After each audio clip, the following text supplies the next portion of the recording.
നമസ്കാരം. പരിശുദ്ധ മാതാവിൻ്റെ സ്വർഗാരോപണം ഇന്ത്യയുടെ സ്വാതന്ത്ര്യദിനത്തിൽ നമ്മൾ ആഘോഷിക്കുകയാണ്. പരിശുദ്ധ മാതാവ് ഈ ലോകത്തിൻ്റെ പരിമിതികളെയും കുറവുകളെയും എല്ലാം അതിജീവിച്ചുകൊണ്ട് സ്വർഗത്തിൻ്റെ സ്വാതന്ത്ര്യത്തിലേക്ക് പറന്നുയർന്നു എന്ന് 12-ാം പീയൂസ് മാർപ്പാപ്പ 1950 ലോകത്തോട് പ്രഘോഷിച്ചതിൻ്റെ ആഘോഷമാണ് ഈ ദിവസം പരിശുദ്ധ മറിയത്തിൻ്റെ സ്വർഗാരോപണ തിരുനാളിലൂടെ നാം ആഘോഷിക്കുന്നതും ആചരിക്കുന്നതും. സ്വർഗാരോപണം എന്നത് സ്വർഗത്തിൻ്റെ സ്വാതന്ത്ര്യത്തിലേക്കുള്ള ഒരു വളർച്ചയാണ്.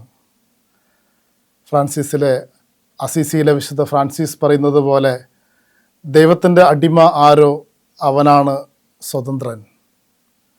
ഈ ഒരു തത്വം ഏറ്റവും മനോഹരമായി ആവിഷ്കരിച്ചിരിക്കുന്നത് പൗലോസ് അപ്പോസ്തലനാണ്. ഫിലിപ്പിയർക്ക് എഴുതിയ ലേഖനം 2-ാമത്തെ അധ്യായം 6-ാമത്തെ തിരുവചനത്തിൽ ഒരു ഫോർമുല തന്നെ പൗലോസ് അപ്പോസ്തലൻ ഡെവലപ്പ് ചെയ്യുകയാണ്. Although X not Y but ഇസെറ്റ്.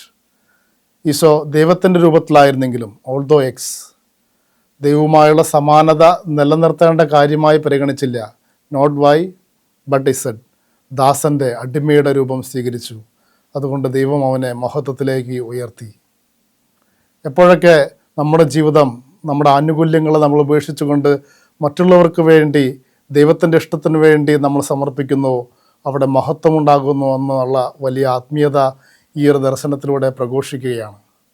പൗലോസ് അപ്പോസ്തലൻ്റെ തന്നെ ജീവിതത്തിൽ പറയുന്നത് പോലെ കൊരിന്തോസുകാർക്ക് എഴുതിയ ലേഖനം 9-ാം അധ്യായം 19-ാമത്തെ തിരുവചനത്തിൽ, ഞാൻ എല്ലാവരിൽ നിന്നും സ്വതന്ത്രനാണെങ്കിലും അനേകരെ നേടേണ്ടതിന് ഞാൻ എല്ലാവരുടെയും ദാസനായി, അടിമയായി മാറി. ഈ ഒരു ആത്മീയ സത്യമല്ല പരിശുദ്ധ മറിയം സ്വന്തം ഇഷ്ടങ്ങളെ ദൈവത്തിൻ്റെ ഇഷ്ടത്തിന് മുമ്പിൽ സമർപ്പിച്ചപ്പോൾ ദൈവത്തിൻ്റെ പദ്ധതി നിറവേറുകയാണ്. പരിശുദ്ധ മറിയം സ്വർഗത്തിൻ്റെ മഹത്വത്തിലേക്ക്, സന്തോഷത്തിലേക്ക് പ്രവേശിക്കുകയാണ്. റോമാലേഖനം 5 പൗലോസ് അപ്പോസ്തലൻ പറയുന്നില്ലേ, ഒരു മനുഷ്യൻ്റെ അനുസരണക്കേട് അനേകരുടെ പാപത്തിന് കാരണമായതുപോലെ ഒരു മനുഷ്യൻ്റെ അനുസരണം അനേകരുടെ നീതീകരണത്തിനും കൃപയ്ക്കുമെല്ലാം കാരണമായിട്ട് മാറി. ആദ്യ മാതാപിതാക്കന്മാർ സ്വർഗത്തിൻ്റെ പരിധിയിൽ നിന്നും, ദൈവേഷ്ടത്തിൻ്റെ പരിധിയിൽ നിന്നും പുറത്തായി കഴിഞ്ഞപ്പോൾ അവർ പർദീസായിൽ നിന്നും, സന്തോഷത്തിൽ നിന്നും, സ്വർഗത്തിൽ നിന്നും പുറത്താവുകയാണ്.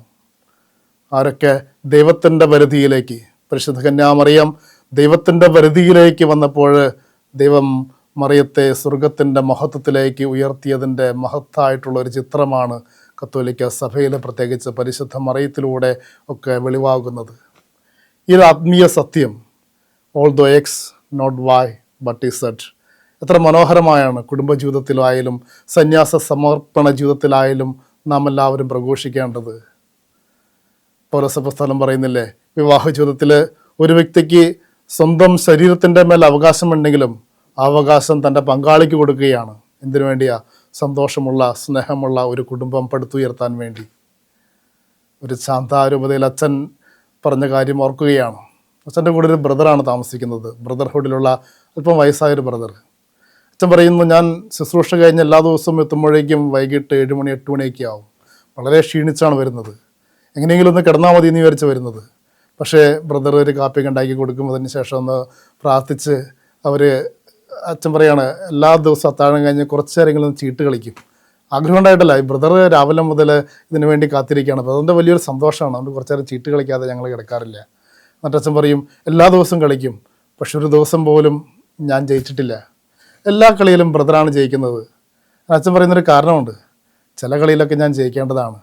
പക്ഷെ ഇങ്ങനെ കളിച്ച് വരുമ്പോൾ ബ്രദർ ഇങ്ങനെ ജയിച്ചു എന്ന് തോന്നുമ്പോൾ ആ ബ്രദറിൻ്റെ പല്ലില്ലാത്ത മുഖത്ത് തെളിയുന്നൊരു ചിരിയുണ്ട്. ആ ചിരിയുടെ ശൈലി കാണാൻ ഭയങ്കര ഭംഗിയാണ്. അത് കാണാൻ വേണ്ടി ഞാൻ തോറ്റു കൊടുക്കാറുണ്ടെന്ന് പറയുന്ന ഒരച്ഛൻ ഓർമ്മിക്കുകയാണ്. കുടുംബജീവിതത്തിലൊക്കെ അവരൻ്റെയൊക്കെ സന്തോഷത്തിന് വേണ്ടി, അവൻ്റെയൊക്കെ മുഖത്ത് തെളിയുന്ന ചിരിയുടെ ശൈലി കാണാൻ വേണ്ടി ഒന്ന് വിട്ടുവീഴ്ച ചെയ്യുമ്പോൾ, ഒന്ന് ചെറുതാകുമ്പോൾ, ഒന്ന് മാറിക്കൊടുക്കുമ്പോൾ അവിടെയല്ലേ യഥാർത്ഥമായിട്ടുള്ള സന്തോഷത്തിൻ്റെ തേജസ് പ്രതിഫലിക്കുന്നത്. പൗലോസ് അപ്പോസ്തലൻ കൊരിന്തോസുകാർക്ക് എഴുതിയ 2-ാം ലേഖനം 8-ാമത്തെ അധ്യായം 9-ാമത്തെ തിരുവചനത്തിൽ ഈശോയുടെ മനോഭാവത്തെ പറ്റി പറയുന്നുണ്ടല്ലോ. അവൻ സമ്പന്നനായിരുന്നിട്ടും ദരിദ്രനായി മാറി, തൻ്റെ ദാരിദ്ര്യത്തിലൂടെ നമ്മളെ അനേകരെ സമ്പന്നരാക്കുവാനായിട്ട്. വിശുദ്ധന്മാർ, അസീസിയിലെ ഫ്രാൻസിസൊക്കെ എത്ര മനോഹരമായിട്ടാണ് ഈ ആത്മീയ സത്യം പ്രഘോഷിച്ചത്. സമ്പന്നനായിരുന്നിട്ടും ആ ആനുകൂല്യത്തെ ഉപേക്ഷിച്ചു കൊണ്ടൊരു ദരിദ്രനായി മാറി. അതിലൂടെ ദൈവമഹത്വം അനേകരെ സമ്പന്നരാക്കുന്ന ഒരു ജീവിതമായിട്ട് ഫ്രാൻസിസിൻ്റെ ജീവിതം മാറുകയാണ്. ഒരു കെട്ടുകഥയുണ്ട്. പ്രതാപവാനായ ഇന്നസെൻ്റ് മൂന്നാമൻ മാർപ്പാപ്പ മരിച്ചു. അദ്ദേഹത്തിൻ്റെ ഭൗതികാവശിഷ്ടം അത്രയധികം ആഡംബരപൂർണ്ണമായിട്ട് അലങ്കരിച്ച് സെൻറ്റ് പീറ്റേഴ്സ് ബസലിക്കയിൽ പൊതുദർശനത്തിന് വെച്ചിരിക്കുകയാണ്. പകൽ മുഴുവൻ അനേകം മതലോക നേതാക്കന്മാർ അന്തിമോപചാരം അർപ്പിക്കുന്നു. രാത്രിയായി കഴിഞ്ഞപ്പോൾ, എല്ലാവരും മാറിക്കഴിഞ്ഞപ്പോൾ ഈ ഭൗതിക ശരീരം സെൻറ്റ് പീറ്റേഴ്സ് ബസലിക്കയുടെ ഒരു ഒഴിഞ്ഞ കോണിൽ മാറ്റിവെച്ചിരിക്കുകയാണ്. ആ സമയത്ത് ഈ സെൻറ്റ് പീറ്റേഴ്സ് ബസലിക്കയിൽ ഒരു മോഷ്ടാവ് പ്രവേശിക്കുകയും ഈ ഇന്നസെൻ്റ് മൂന്നാമൻ മാർപ്പാപ്പയെ പൊതിഞ്ഞിരുന്ന എല്ലാ വസ്ത്രങ്ങളും ആഭരണങ്ങളെല്ലാം മോഷ്ടിച്ചുകൊണ്ട് കടന്നു പോവുകയാണ്. അതിനുശേഷമാണ് അസീസിയിലെ ഫ്രാൻസിസ് പകൽ മുഴുവൻ സുവിശേഷ പ്രഘോഷണമൊക്കെ കഴിഞ്ഞ് രാത്രിയിൽ മാർപ്പാപ്പയെ കാണാൻ വരുന്നത്. കാണുമ്പോൾ പ്രതാപവാനായ ഇന്നസെൻ്റ് മൂന്നാമൻ മാർപ്പാപ്പ ഉടുതുണിയില്ലാതെ നഗ്നനായി കിടക്കുകയാണ്. ഉടനെ ഫ്രാൻസിസ് തൻ്റെ മുഷിഞ്ഞു നാറിയ വസ്ത്രം വലിച്ചു കീറി മാർപ്പാപ്പയുടെ നഗ്നത മറയ്ക്കുകയാണ്. ഈ കെട്ടുകഥയുടെ അടിക്കുറിപ്പ് ഇങ്ങനെയാണ്: മണ്ണിൽ നിന്നും മനുഷ്യനിൽ നിന്നും അകന്നുപോയ സഭാഗാത്രത്തിൻ്റെ നഗ്നത മറയ്ക്കാൻ പൂഴിമണ്ണിൻ്റെ ഗന്ധമുള്ള ഫ്രാൻസിസിൻ്റെ ജീർണിച്ചു നാറിയ അങ്കികൾക്കേ കരുത്തുണ്ടാവുകയുള്ളൂ. തൻ്റെയൊക്കെ ആനുകൂല്യങ്ങളും സന്തോഷങ്ങളൊക്കെ അപരൻ്റെ ഇഷ്ടത്തിന് വേണ്ടി ബലിയർപ്പിച്ച ഈ ജീർണിക്കുന്ന അങ്കികളുടെ കരുത്താണ് കത്തോലിക്ക സഭയുടെ ശക്തി എന്ന് നമുക്ക് മനസ്സിലാക്കാം. അതുകൊണ്ട് although X not Y but Z, പരിശുദ്ധ മറിയത്തിലൂടെ ദൈവത്തിൻ്റെ ഇഷ്ടത്തിന് വേണ്ടി സ്വന്തം ഇഷ്ടങ്ങൾ ബലിയർപ്പിച്ചപ്പോൾ സ്വർഗത്തിൻ്റെ മഹത്വത്തിലേക്ക് പ്രവേശിച്ചതുപോലെ നമ്മുടെ ഇഷ്ടങ്ങളെ ദൈവത്തിൻ്റെ ഇഷ്ടത്തിനായിട്ട് സമർപ്പിച്ചുകൊണ്ട് സ്വർഗത്തിൻ്റെ മഹത്വത്തിലേക്ക് പ്രഘോഷിക്കുന്നതിൻ്റെ ആഘോഷമാക്കി നമുക്ക് ഈ സ്വർഗാരോപണ തിരുനാളും സ്വാതന്ത്ര്യദിനാഘോഷവും മാറ്റാം. ദൈവം നമ്മെ എല്ലാവരെയും സമൃദ്ധമായി അനുഗ്രഹിക്കട്ടെ.